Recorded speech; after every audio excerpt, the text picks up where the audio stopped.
Halo semuanya, saya Ivi Lestari dari Teknologi Pendidikan Kelas B Universitas Negeri Jakarta. Pada kesempatan kali ini, saya akan menjelaskan tentang rancangan pembelajaran menggunakan pendekatan tandur dan padai. Yuk disimak, apa sih tandur itu? Tandur merupakan singkatan dari tumbuhkan, alami, namai, demonstrasikan, ulangi, dan rayakan. Tandur merupakan konsep quantum teaching yang mana berisi pendekatan atau metode pembelajaran yang menempatkan siswa sebagai pusat perhatian. Artinya, siswa terlibat aktif dalam proses pembelajaran. Nah, tokoh yang menciptakan konsep ini adalah Bobby De Porter. Lalu, apa itu padai? Nah, padai itu merupakan singkatan dari problem, activate, demonstrate, apply, and integrate. Padai merupakan konsep first principle of instruction yang dikenalkan oleh M. David Merrill. Konsep ini berpusat pada problem atau permasalahan, yang mana siswa diharapkan memiliki kemampuan untuk memecahkan masalah yang dialami. Nah, konsep ini juga menjadi prinsip bagi desainer pembelajaran untuk merancang pembelajaran yang efektif. Setelah kita mengetahui apa itu tandur dan padai, selanjutnya saya akan memberikan contoh penerapan rancangan pembelajaran yang menggunakan konsep tandur dan padai. Materi pelajaran yang saya ambil yaitu klasifikasi hewan berdasarkan jenis makanannya. Nah, sebelum masuk ke konsep tandur dan padai, mari kita bahas dulu mengenai tujuan pembelajarannya. Yang pertama, siswa dapat mengklasifikasikan hewan pemakan tumbuhan atau herbivora. Yang kedua, siswa dapat mengklasifikasikan hewan pemakan daging atau karnivora. Yang ketiga, siswa dapat mengklasifikasikan hewan pemakan tumbuhan dan daging atau omnivora. Nah, yuk bahas yang konsep tandur. Nah, penerapan konsep tandur. Yang pertama itu kan ada tumbuhkan. Nah, pada tahap ini, pendidik atau desainer itu diharapkan dapat untuk menumbuhkan perhatian dan motivasi belajar siswa. Nah, kalau dalam konteks materi kali ini, saya akan menggunakan 3 video yang berisi hewan yang tengah menyantap makanannya. Nah, video ini diharapkan dapat merangsang daya berpikir seorang siswa. Selanjutnya yaitu alami. Nah, setelah menonton video, siswa akan ditanya oleh guru atau guru akan memberikan instruksi untuk siswa. Nah, instruksi ini tuh berupa diskusi dengan teman sebangku mereka. Nah, hal yang dibahas itu mengenai persepsi mereka. Kira-kira apa sih maksud dari video itu dan apa kaitannya dengan materi yang akan dipelajari. Nah, yang ketiga itu namai. Guru akan memberikan penjelasan dan meluruskan persepsi awal mengenai video tersebut. Kemudian dilanjutkan dengan guru memberikan penjelasan tentang materi itu, seperti golongan hewan berdasarkan jenis makanannya, terus menjelaskan jenis-jenis makanan yang dimakan hewan tersebut, dan ciri-ciri khusus yang dimiliki oleh hewan-hewan herbivora, karnivora, dan omnivora. Nah, di sini juga guru bisa memaparkan materi menggunakan media pembelajaran AR atau augmented reality. Di sini bisa diakses di link yang akan saya bagikan di slide selanjutnya. Berikut adalah link atau barcode dari media pembelajaran augmented reality yang bisa digunakan. Selanjutnya itu demonstrasi. Di sini siswa akan diminta untuk mendemonstrasikan materinya dengan game tebak hewan.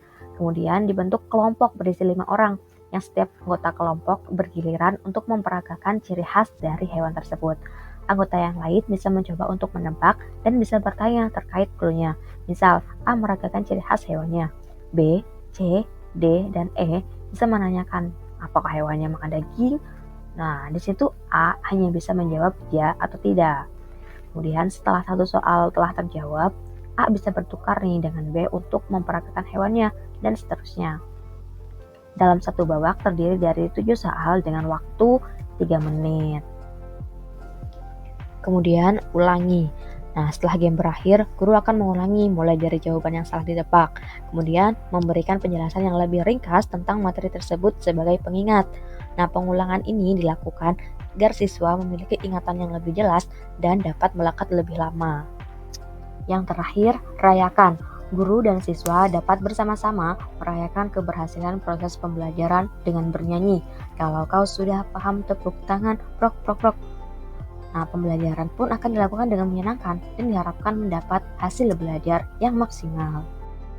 Nah, kesimpulannya, konsep tandur ini sangat cocok untuk digunakan oleh pendidik dalam proses pembelajaran.